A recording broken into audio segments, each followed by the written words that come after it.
Petrucci, and I'd like to show you something that's very useful to me as a player for both melodic and shred playing, and it has to do with using shapes in order to learn the guitar neck and to kind of break things down. So it's very simple, it's very basic, but we're going to expand on that eventually. And it all stems from 3 notes per string scales, but played on 2 strings, so there's going to be 6 notes in each shape.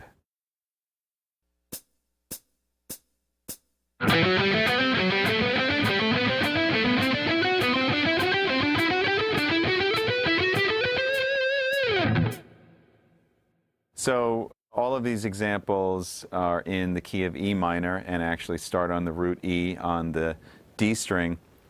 And the technique for playing them is going to be consistent throughout as far as picking. So you start on a downstroke, you play down, up, down on the first string, and then up, down, up on the second string. There are 3 notes per string, and basically all you need to do is conform to the notes that are in E minor. So there's going to be 1 sharp on F sharp. So starting on E, the first one is here. And then what you do is you move to the next scale tone after the first one that you just played. So we started on E, then we're going to move to an F sharp. Conform your fingers to the key of E minor. All the shapes will be slightly different. Well, there'll be a couple of similar ones, but they'll be mostly different. So the next one.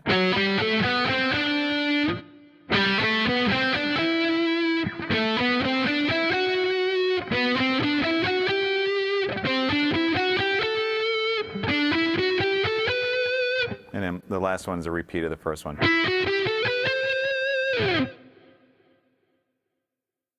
So now that we got those shapes out of the way, the next thing I want to talk about is how you take those shapes, play them on other string sets, and then eventually link them together to create full scales. So the cool thing about this is that if you first memorize those shapes and you get them under your fingers, you will be able to play the scale shapes a lot easier, and it's a simpler way than just kind of memorizing all these different large 6-string scale shapes.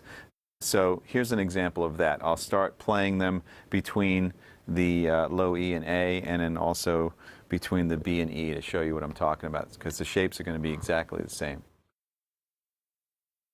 Okay, so here is what they would look like starting on the low E. In this case, the first available note in the key other than the open string is F sharp. So we're going to start with this shape that's 1, 2, 4, 1, 2, 4, and you're going to recognize that as the one that we played in the 4th position from the other string set, 1, 2, 4, 1, 2, 4. It's the beauty of the guitar is that these shapes will repeat all over the place in different octaves. So here it is down there.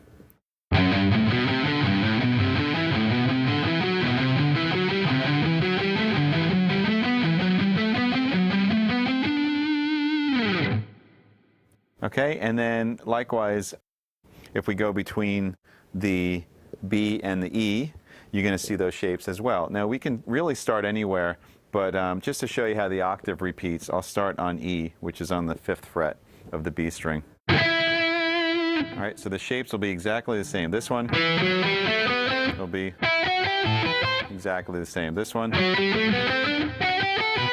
exactly the same. So here they are.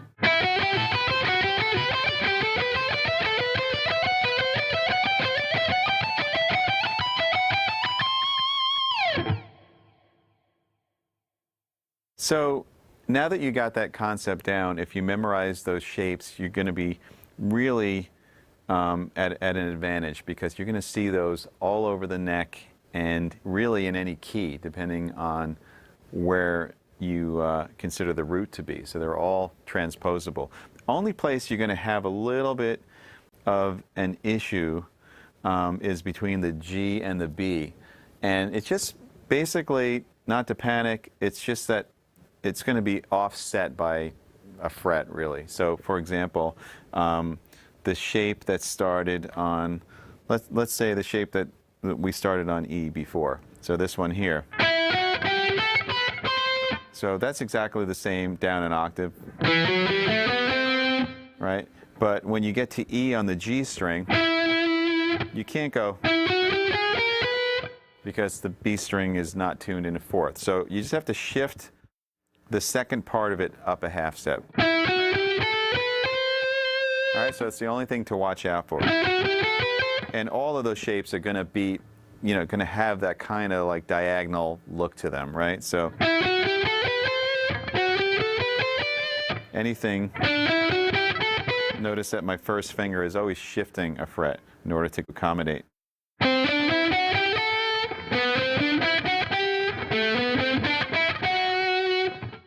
A good way to think about it, you can certainly think about it in the sense that your hand is shifting up. But in a broader sense, the first thing that I said was that you're just really moving your fingers so that they accommodate to the notes in the key. So if you're playing and you're over here on B, you're not going to play an E flat because that's not in the key. So you just, by knowing that, you can do it by ear, right? You know it's wrong. You know it has to be there. So you can do it by ear, you can do it by shape, or you can do it by playing the correct notes that are in the key and conforming your fingers at all times. Okay, so now hopefully if you have those shapes memorized, you can move on to seeing a little bit of a bigger picture, and that is how these little segments connect into full range scales on the guitar. Now, scales and practicing scales is probably one of the best things you can do to develop technique for several reasons. One is that you're incorporating both your hands in sync. You can use many different techniques to play them. You can use legato, you can alternate pick, you can economy pick, you can do patterns and anything that you want. So it's really, really the ultimate practicing device is learning and playing scales. If you had to pick one thing, it's a great thing to spend your time with. So one of the things about playing scales and learning them on the guitar is that it could seem a little overwhelming because you just have all these frets and strings. It's a big grid, and where do you even begin?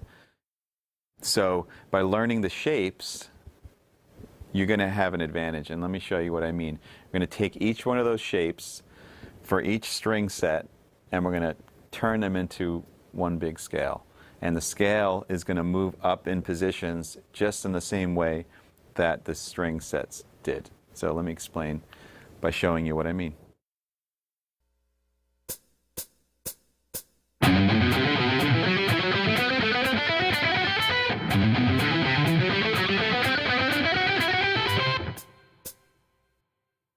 Okay, so breaking that down, you can see that on each string set there is that little pattern that we talked about before and that we learned before when we were just talking about 2 strings at a time. So let me break that down. So the first one is here. All right, the second one is here, starting on the A string. Third one. Fourth one. That's one where we had to conform to the different tuning. And then the last one. All right, so instead of learning this whole scale and having to sort of memorize all the different shifts and fingerings, if you break it down and you look at these little groups that we learned before, you're going to see them all appear. The first one, that's same as this one. All right, the second one on B.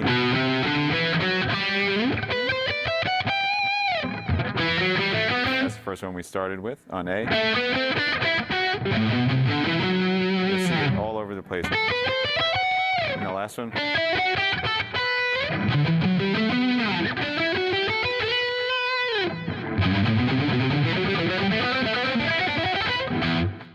And I'm playing them, instead of going through the whole scale just consecutively, I'm playing a bit of a sequence so you can get more practice by staying in each spot a little longer. Remember to use alternate picking. It's always going to be down, up, down on the first string and up, down, up on the second string. Don't make the mistake of going down, up, down, down, up, down, down, up, down. Unless, of course, you're a big fan of that kind of picking, which some guys do incredibly well. And then you can do it that way. But for me, I always use alternate picking.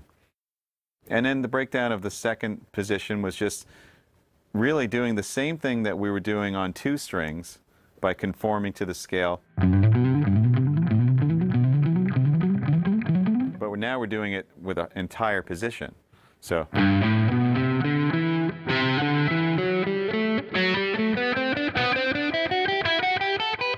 And you should be able to recognize all the shapes in this one from the first one. So that's what's kind of cool. Once you learn those initial shapes, they just constantly repeat all over the place. So check that out.